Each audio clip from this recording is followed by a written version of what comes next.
piece, the 8th edition of Rustum and Sohrab, and I would like to here continue that कि सोहराब ने जो कहरम मचाया था उसके बाद जो सिपह सालार वहाँ पे एस्केप हो गए, बच गए और बादशाह के पास पहुँचे।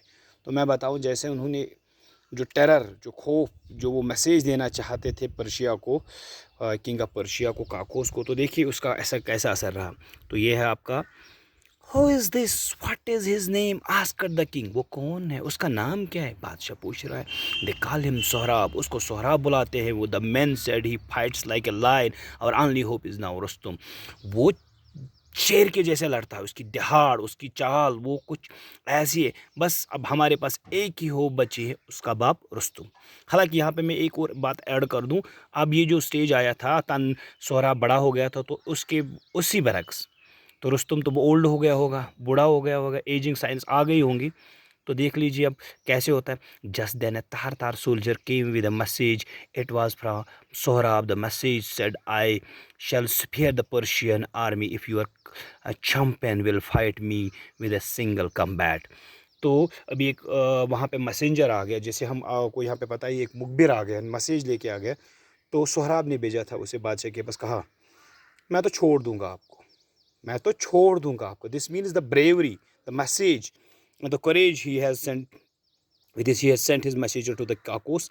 तो क्या कह रहे हैं, जो आपका चैंपियन है, अगर वो मुझसे सिंगल कम्बैट, कम्बैट हो गया जंग, लड़ाई करना, जंग करना, इन द बैटल फील्ड, तो अगर वो तैयार होंगे तो फिर मैं आपके फौजों को बख्श सकता हूँ। देख लीजिए इन्होंने कैसे और किस प्रकार की ये उपलब्धि या ये विचारधारा थी उनकी कि मैं कैसे अपने बाप से इंट्रोड्यूस हो जाऊँ। तो लेकिन यहाँ पे एक और अनफॉर्चुनेट था कि वो अपने बाप को पहचानता नहीं था और उसका बाप उसको नहीं पहचानता था। लेकिन अब सोहराब तो कंफर्म था, रुस्तुम आएगा लड़ने, तो उससे वो अकाउंटेंस हो सकता है अपने जो बायोलॉजिकल फादर है उनके, उससे। Now send for Rustum at once, said the king. When he heard the message, Rustum was at that time away in far off village, staying with his father. When the king's message reached him, he took leave of his father and hurried to see king. जैसे ही बादशाह ने फिर पैगाम भेजा सोहराब को, ऐसा ऐसा कुछ चल रहा है, तो सोहराब जो इस टाइम था दूर गाँव में, फार मीन्स दूर गाँव में रह रहा था अपने बूढ़े बाप के साथ। तो फिर उसने क्या किया, विद इन नो टाइम उन्होंने पैकिंग की और वो बादशाह के हुक्म की तामील करते हुए चल पड़े। Now the king said to him, a great danger threatens our country, the tars have invaded this country, the enemy is inside our borders. तो बादशाह जैसे एक रहती है ना, एक रिक्वेस्ट के पैटर्न से बादशाह कहते हैं, great danger threatens our country, एक बहुत बड़ी मुसीबत, बहुत बड़ा जो डेंजर है, डर है, खौफ है, वो हमारी कंट्री पे मंडरा रहा है।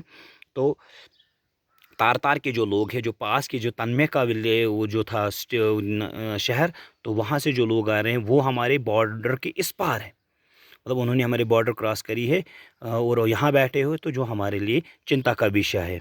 तो who is so rash and thoughtless that he thinks he can attack Persia, asked Rustam. Rustam ने अब बादशाह से पूछा, जनाब आला अब मुझे ये बताइए, ये कौन है इतना हैरत अंगेज, रैश, हैरत अंगेज, थॉटलेस, बिना सोच के, बिना समझ के, जिसको हम बेवकूफ़ बोल सकते हैं, जिसने सोचा कि हम ईरान पे, पर्शिया पे अटैक कर सकते हैं। रुस्तुम ने पूछा काकूस बादशाह से। तो इसके साथ ही मैं इसको एंड करना चाहूँगा।